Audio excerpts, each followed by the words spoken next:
That looks so good in silver. So this is the so this is the new Continental V8. It's pretty damn dope, if you ask me. Let me see if it opens with the key in my pocket. Yes, sir. You want to put those there? Yep.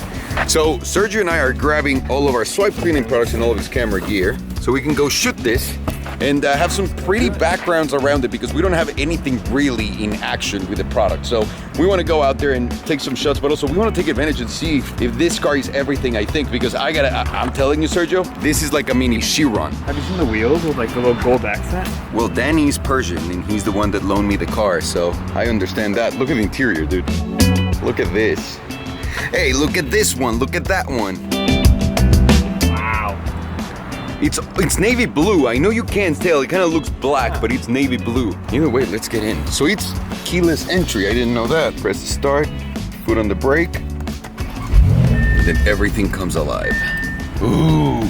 So on top of taking nice pictures, I want to take it on a canyon drive, because I really do think this car is going to be surprising. It drives so nicely. It has a lot of power. It's got pop-ups and shit.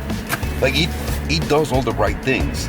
So I want to see how it does, man. And it's so gorgeous inside, right? Like from the steering wheel to the screens to this, and it's all because it's based on that Panamera platform. It also has the V8 from the Panamera with 550 horsepower, twin turbo, 550 horses pushing this thing. And the old Bentley used to feel clunky, and the sitting position was weird because you felt like you were too here, if that makes any sense. And right now I'm sitting, and this is my point of view right here. And you can see way more than before. They killed all of the blind spots, because before it was massively bad. So this is a huge improvement with just little mods on the car that kind of looks the same but more muscular on the outside. So I'm gonna shut the fuck up and let's go for a drive. But after I put it in sport. Ooh, you hear the exhaust? Yes, sir. Sounds great. You ready, Sergio? Let's do it. Give me a little kiss to the camera. What the fuck?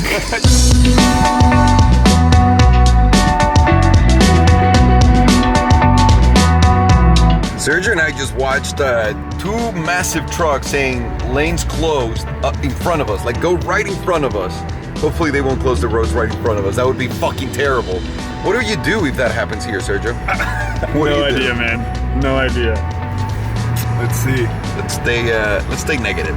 Let's stay positive. I hate traffic every time. Welcome to LA, brother. Welcome to LA.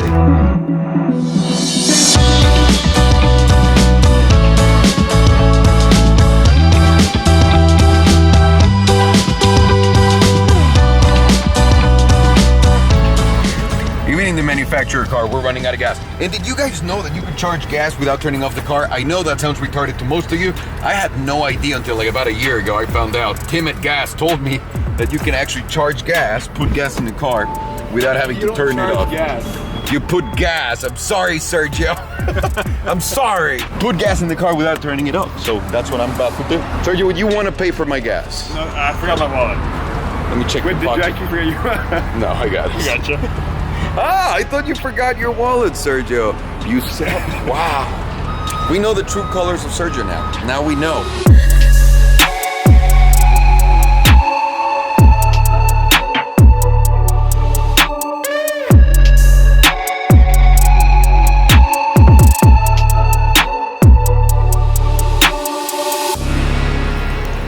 A little bit of confession time. So after driving the Bugatti, I didn't have a lot of time to talk to you guys about what I liked, what I didn't like, and everything. I love the car, there's no question about it. I think it's the most perfectly engineered car in all of history.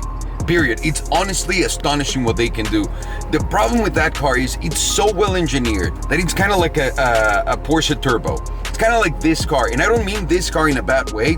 I mean in a way that it's so good that it becomes a little boring and stale. I don't see myself buying a Bugatti Chiron right now without having a lightweight car, kind of like the Senna, for example, which you all saw what happened to your collector's car, and I'm so sorry that happened to you too, brother. But those are the type of cars that I like. I like to get out of the car, be uncomfortable, and be like, okay, I need some time off, but I can't wait to get back in. The Chiron was, literally, it's just like this car. Sergio just got in and he was telling me, dude, it really feels like the Chiron.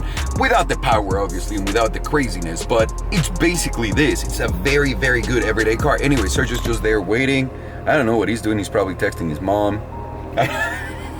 Sergio! Sorry. Let's go. Let's go.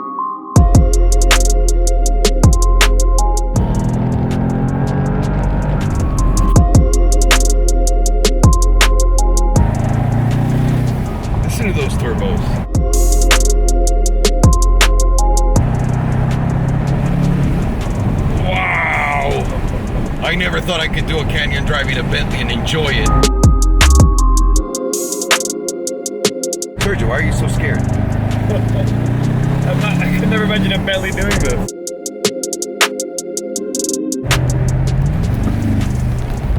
Oh! Look at the cops. By the way, guys, we just saw like a bunch of kids pulled over by the cops, and there's another cop just standing there. But that's not going to stop me from telling you the things that I really like about this car. I feel like that was a Parker moment. That was a little Parker moment. But either way, I'm going to start with a simple one. The design outside is gorgeous. Those lines, the ass, it looks muscular, and that's something that VW Group has been accenting on a lot of their cars. The new Porsches have it like where the ass is like very meaty, and this one too. And what I like is that they kept that line, that it's so hard to do. Not a lot of people give them credit for it, but the really thin line that looks like a little blade in there, it's really hard to do because it's just one piece. So I love those lines, and also the headlights. They are the most beautiful headlights any car has out there right now.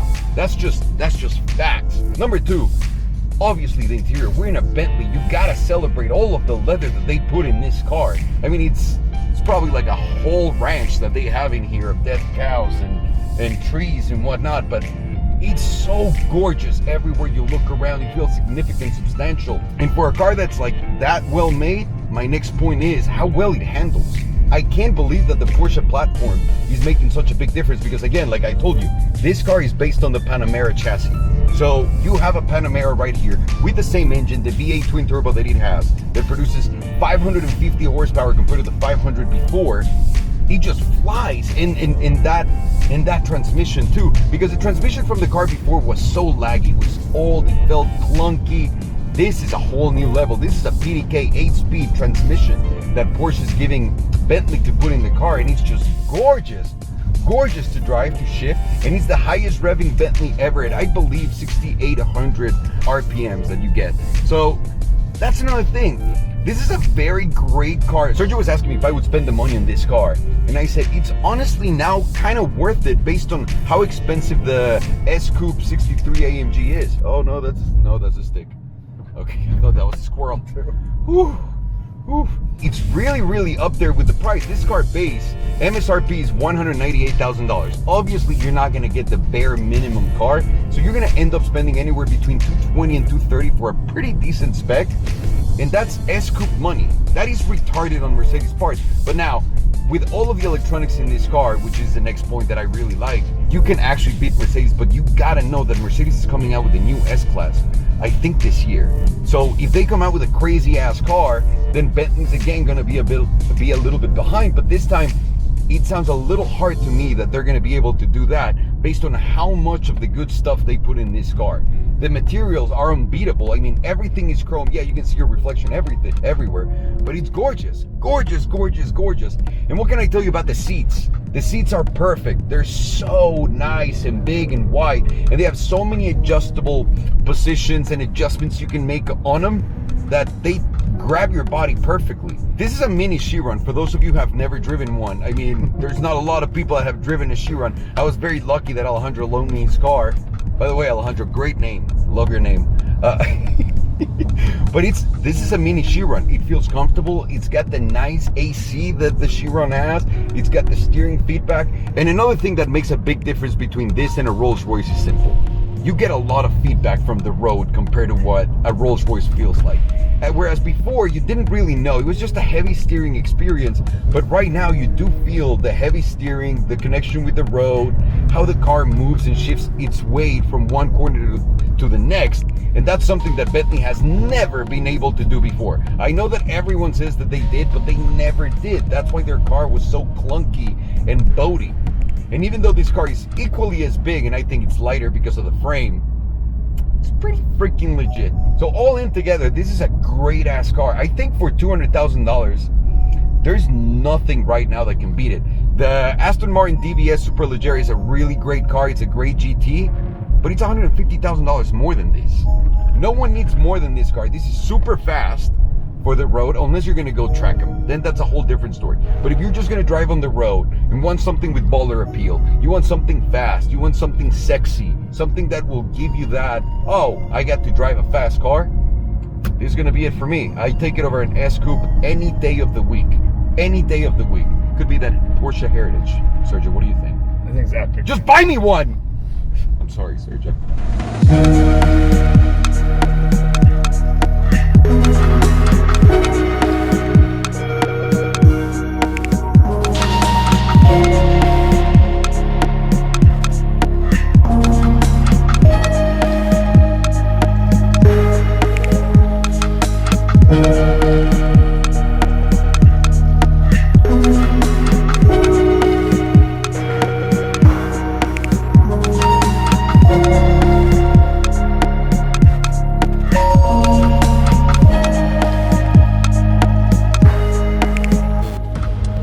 Sergio gets all of his shots done and whatnot before we even do the product thing. I don't know, I wanted to talk to you guys about like, how do you feel about the car world? It feels like right now everyone's just getting a nice car to start a YouTube channel and Instagram page, and it's lost a lot of the allure. And I know a lot of people are gonna see this and be like, oh, you're one of those assholes. But when I started, I just did it because I was like, no one has these cars, so I wanna show it to everyone. But now it feels a little overplayed. So I don't know what the next, and I mean, I kind of feel like I know what the next step towards car ownership is for it to be exciting again, which is what we were talking about, coach building, getting like a unique something for you, like a unique piece, a unique experience. I don't know in what form exactly it's going to be mainstream, because yeah, Pagani can do it, Koenigsegg can do it, even McLaren, Ferrari at the one-off level, which are $3 million. But for everything else, it just feels a little stale. So I think modding your car could be the next big thing. Or what do you guys think? Please let me know, because I'm honestly a little stuck there. I don't know what to do. I don't know what excites me anymore. That's why I'm trying to drive as many things as possible, as many cars as possible, and see what I like. Even getting into planes, boats, and all that stuff, because I like to have fun. I like to enjoy myself. I like to go out there and just fucking have a wild time. And I don't mean that in a sexual way or anything like that. I just mean I like to be entertained, if that makes any sense. And I think once you overdo something, it just gets boring. And I'm not saying that me doing it with the cars is getting boring. I'm saying I just feel like everything, we've seen it all. Like there's nothing anymore that you haven't seen. You know what I mean? So I'm gonna leave you guys with that and a beautiful view. This is where we always come to drive.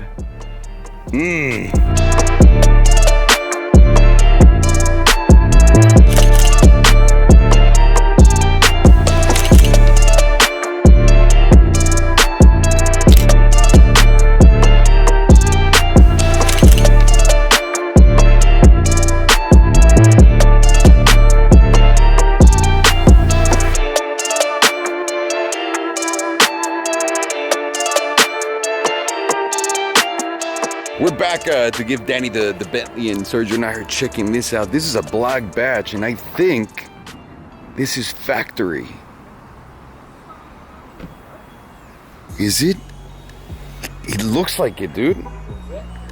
Ooh! We need the keys to this. You need to see this. Yeah, you need to see this. Fuck! No way. Where's Danny?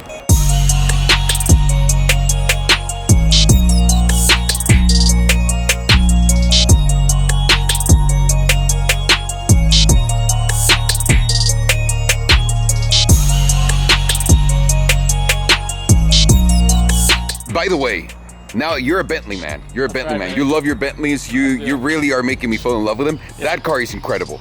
Yeah. The V8 is incredible, man. It's so fast. I was so much more impressed with the V8 than the 12. Me too. Yeah. It was the same thing because you don't. The car is more agile than the V12. Yeah. It's faster. It's lighter. Amazing. And it makes pop-up noises, all the stuff. Yeah. It's really good. Yeah. What do you got here? How is this real? This is factory, right? It's a factory paint. Matte. Sergio, it's Salamanca blue, but the matte version. Salamander blue? Salamanca. Blue. Take it easy, Sergio.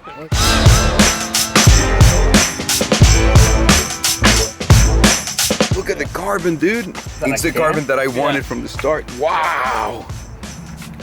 This is me. I am this guy. Oh. Amazing, right? Amazing. Belen was just telling me she wants a red on red Wraith at some point. Yeah. Hey. We want to get tacky. We want to really get tacky. I mean, I already have some like that, but yeah, we can get real tacky, and I think we will.